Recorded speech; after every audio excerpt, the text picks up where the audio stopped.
You know, you start with a few, and you find a few new ones, and a couple more, and it just got very addicting. My name is Andy Goodman. I'm an auto enthusiast who puts on car shows and motorsports events annually and dabbles in the diecast and hobby world.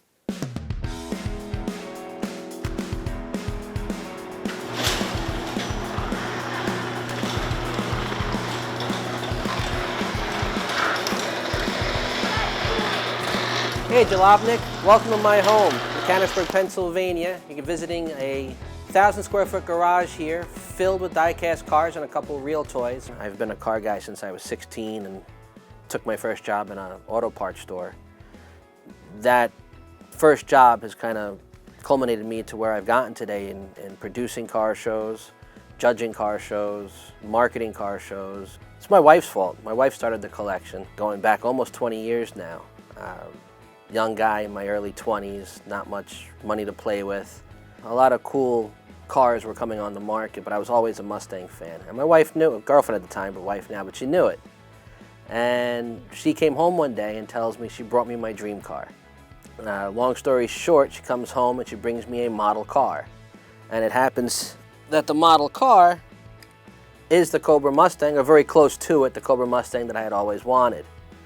And she got a smile, I got a smile, and it was funny at the moment. But then when you really sat there and you looked at it, you know, here was a three-dimensional, in my hand, cool little replica of what I hoped to own. And it cost $1. And what started as one car turned into a shelf, turned into a bookcase, turned into a room, and now is 30,000 pieces decorating my whole entire house. My Jada collection is housed here. You're going to notice some 1/18th and 1/24th Jada toys, chromes, and large model kits. You come on around this way, and you're going to see that we've got 1/32 scale cars, a lot of Jada prototypes on the middle shelf, and a bunch of rigs, even prototype rigs on the top shelf.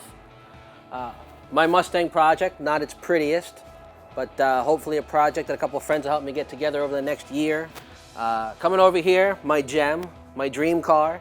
It's a 93 Cobra in teal with the sunroof, gray leather, 33,000 original miles, just picked it up out of Idaho. Something I've always wanted to have since I was about 18 years old, finally made its way here. The Wall of Death, the 1/24th scale Jada wall. Every single car you see here, they go 2 deep.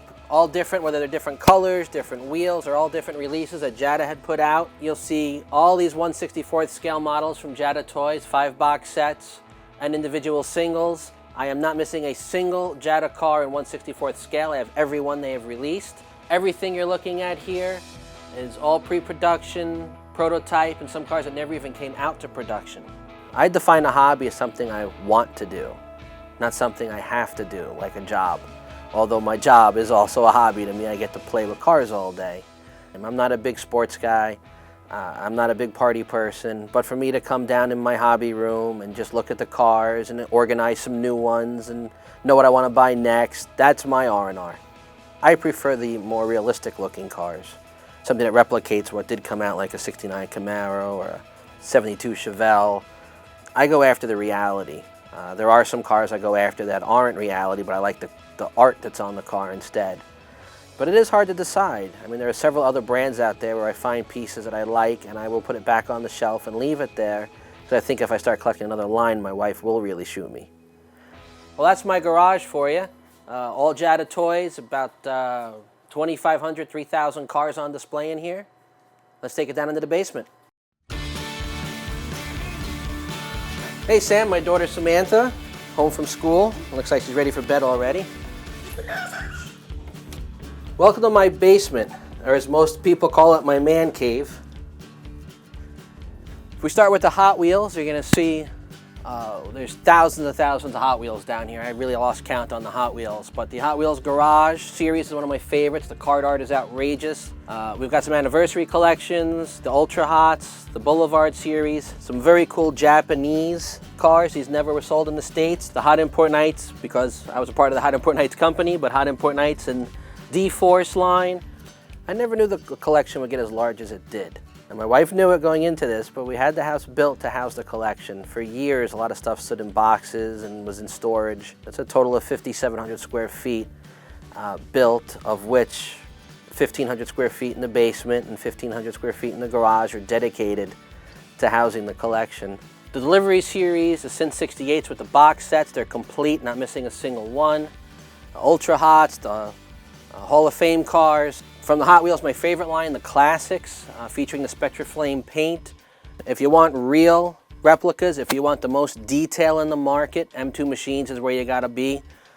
These are the M2 Chase cars. They're special limited run cars that go within a mix of regular releases. M2 Machines promotional cars, which are special run cars that people order. You can see a lot of Greenlight cars, another outrageous brand. They do some really wonderful licensing stuff with big movies and TVs right now, TV shows. Muscle Machines, another great line, though no longer produced, very popular in the early 2000s. To me, the most prized possessions are the pre-productions. I have some prototypes and pre-productions. I even have castings that are on the trees, and they're thousands of dollars. When you want to talk about sentiment, is my Mustang my wife got me. There's no dollar amount of price you can put on it. Offer me $1 million, I'm not letting it go. Samantha, where are you? Come on downstairs, let's open up the new box. We got some cars in. What do you think we got? Cars. Well, I know that's silly, but do you know which ones? I don't even remember which ones. Ordered a bunch of stuff last week. Let's see. Oh, this is the Batman set we were waiting for. Oh, a little high for you, but I'll get them. We were missing this set. Not anymore.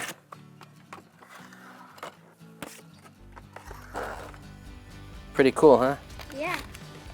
We have a family hobby. We do the Lego city together, the big buildings, the more adult-related ones. We've got cabinets filled with them throughout the house. So there are some family hobbies, but I think they mostly got started because of me. This is the mall where they can get food, they can buy stuff. And this is the school. This is like a pony camp, and I have a beach set. This book tells me all about what their names are and what they like to do. We built this ghost one that looks pretty scary to me. And my dad is a big fan of cars, so we have a car set.